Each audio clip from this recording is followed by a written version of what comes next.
اس کی فضیلت اتنی زیادہ ہے کہ تمام حاجات بن مانگے پوری ہو جاتی ہیں۔ میں یقین کامل سے کہتا ہوں کہ اس آیت مبارکہ کو پڑھنے والا اگر اپنے ذہن میں پہاڑ جتنا رزق یا اتنے ہی ہیرے جواہرات مانگ لے تو میرا رب آپ کو غیبی خزانوں سے مالا مال فرمائے گا۔ کسی بھی وقت یہ آیت مبارکہ 101 مرتبہ پڑھ لیں، پھر اگلے دن انشاءاللہ دولت کا ایسا زبردست طوفان آئے گا کہ آپ کے آگے پیچھے دولت ہی دولت ہوگی، جو بھی دل میں سوچا ہوگا وہ فوراً ہو جائے گا۔ محترم ناظرین، آج کا یہ وظیفہ آپ کو لاکھوں کروڑوں کا مالک بنا دے گا۔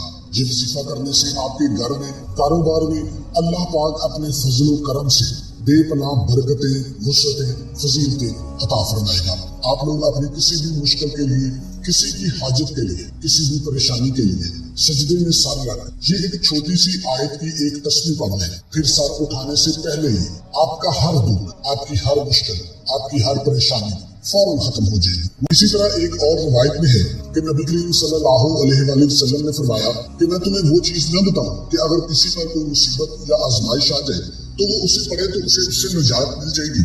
وہ حضرت یونس علیہ السلام کی دعا ہے۔ تو محترم ناظرین، اگر آپ ان حدیثوں کو سننے کے باوجود بھی اس تسبیح کو چھوڑ دیں گے تو بہت پچھتائیں گے۔ یہ ایک ایسی تسبیح ہے جسے سچے دل سے کرنے پر انشاءاللہ اللہ پاک میرا رب آپ کو کروڑوں نہیں بلکہ اربوں کا مالک بنا دے گا۔ یہ وظیفہ ان بہن بھائیوں کے لیے ہے جو کہتے ہیں کہ ہمارے نصیب میں رزق کی کمی ہے، جو کہتے ہیں کہ لاکھ کوششوں اور جستجو کے باوجود بھی رزق کے لیے ٹھوکریں کھا رہے ہیں، لیکن اتنا کچھ ہونے کے باوجود بھی اللہ تعالیٰ نے ان کے نصیب میں وافر رزق نہیں لکھا، ہر وقت پریشان ہی رہتے ہیں۔ حدیثوں میں آتا ہے اللہ تعالیٰ فرماتا ہے کہ اگر حضرت یونس علیہ السلام یہ تسبیح نہ پڑھتے تو وہ قیامت تک اسی مچھلی کے پیٹ میں رہتے۔ ایسا اللہ کا غضب تھا، لیکن یہ تسبیح پڑھنے کی دیر ہے اللہ تعالیٰ نے فوراً ان کی مدد فرمائی، ان کی استغفار، ان کی توبہ کو قبول فرمایا۔ تو جو بندہ اس تسبیح کو کر لیتا ہے، آپ بھی صرف ایک تسبیح پڑھ کر دیکھ لیجئے۔ جو لوگ اپنے گھروں میں، کاروبار میں بے سکونی اور بے برکتی کا سامنا کر رہے ہیں،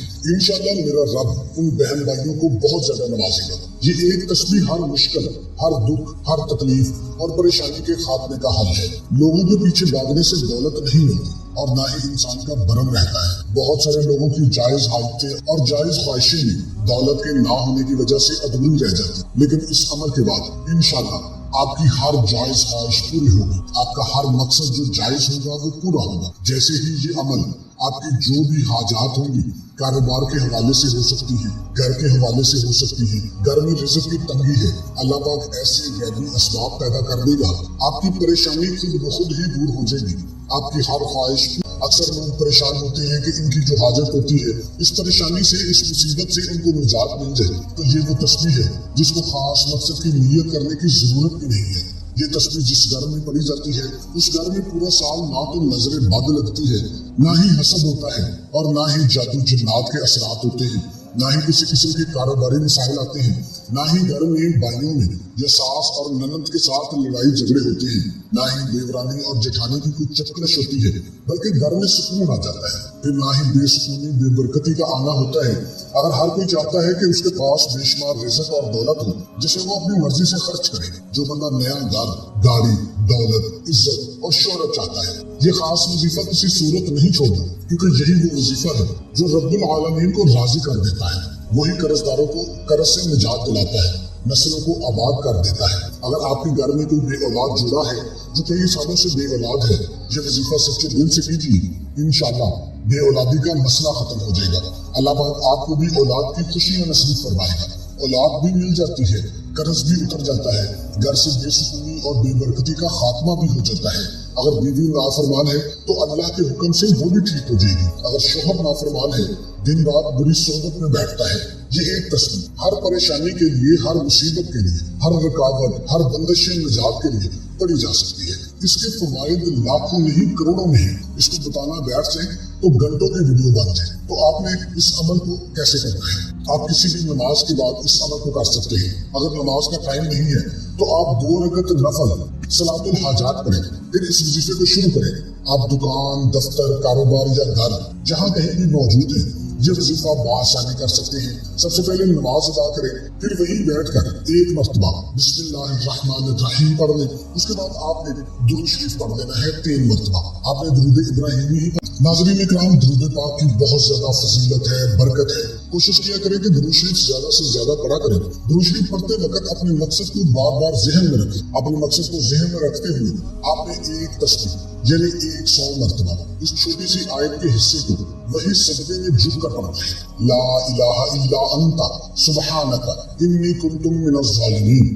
یہ آیت تقریباً ہر کسی کو آتی ہے۔ اگر کسی کو نہیں آتی یا کوئی میرا بہن بھائی قرآن میں دیکھنا چاہے تو یہ سورۃ انبیاء کی آیت نمبر 87 کا آخری حصہ ہے۔ اس کی فضیلت اتنی زیادہ ہے کہ تمام حاجات بن مانگے پوری ہو جاتی ہیں۔ جب بھی آپ کی زبان سے یہ الفاظ نکلے اس وقت آپ روتے ہوئے تڑپتے ہوئے اپنی حاجت کے لیے پروردگار سے دل ہی دل میں مانگتے چلے جائیں۔ پھر سجدے سے سر اٹھا کر دوبارہ 3 مرتبہ درود پاک پڑھیں، ہاتھ اٹھا کر دعا مانگیں۔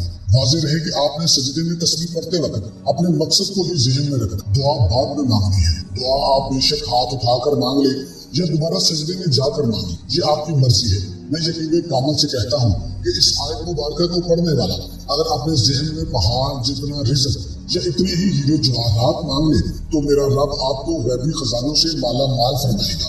یہ تسبیح پڑھنے کے دوران توجہ اور دھیان رب کی رحمت کی طرف ہو، لیکن یہ تسبیح اپنے اصل کمالات پھر دکھاتی ہے جب 5 وقت نماز کا مکمل اہتمام کیا جائے، کیونکہ نماز پڑھنا تو ہر مسلمان مرد اور عورت پر فرض ہے۔ اللہ پاک سے دعا ہے کہ اللہ تعالی ہم سب کو 5 وقت نماز واجبات ادا کرنے کی توفیق عطا فرمائے۔